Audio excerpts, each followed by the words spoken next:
A new firm that recently opened in Washington is offering an unusual service for its clients. The Institute for the Management of Conflict is a for-profit business staffed mostly by former U.S. military special ops veterans. The IMC aims to offer its experience in war to companies and NGOs now doing business in conflict zones. VOA's Doug Bernard joins me now in the studio with more on this new venture. Doug, how would this work? Well, now, according to IMC founder Glenn Jenks, he and his staff have a whole lot of experience working in very difficult situations. They've been doing everything from building wells to assisting UN operations, and frankly, a fair amount of work that's just classified. So, for example, say you're the Shell Oil Company. You're pumping a lot of oil from the Niger Delta in Africa, but there's a great deal of violence and instability there, and your workers are under constant threat.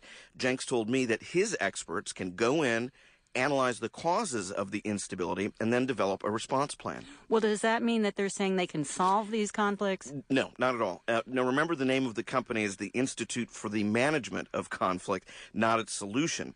But as Jenks told me, even managing a difficult or threatening situation has real value. I've never, ever run into an instance where we've actually resolved the conflict. And oftentimes the conflict is because there's a particular resource.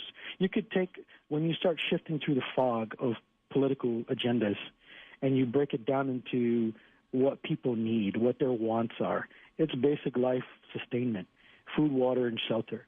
And oftentimes the resources are limited. And so when that is limited, it creates conflict.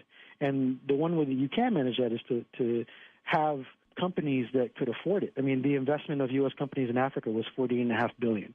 And part of that money is put aside for social responsibility. And I think this kind of falls under social responsibility, is you are harvesting a resource.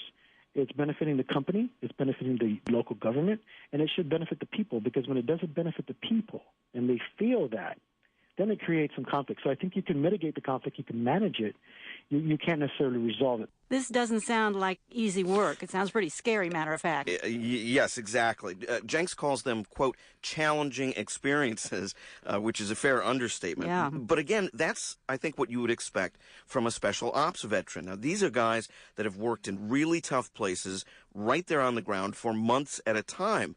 But as Glenn Jenks told me, that long perspective is exactly what you need to make a difference. And Chad, I'll share an experience with you. We attempted to hold a medical clinic just for over-the-counter type treatments.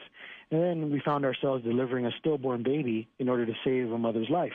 And, mind you, we have a medical professional with us when we go out in our particular missions, but kind of prepared to do things for goodwill, to bring them and engage them. So we thought our work was done because we saved a person. We came out of our tent and we saw several hundred people lined up waiting for our help. And you never are really prepared for that.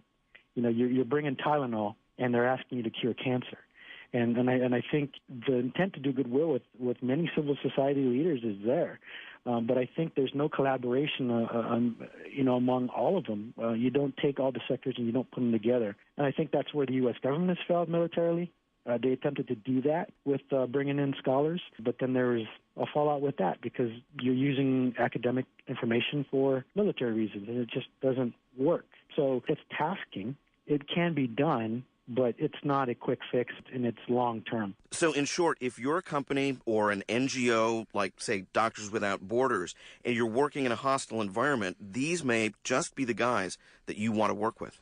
Well, as a reporter, I'm glad they didn't send you to the scene on this story. Well, me too. Okay, thank you, Doug. Thank you. That's VOA's Doug Bernard, right here in the safety of our Washington studios.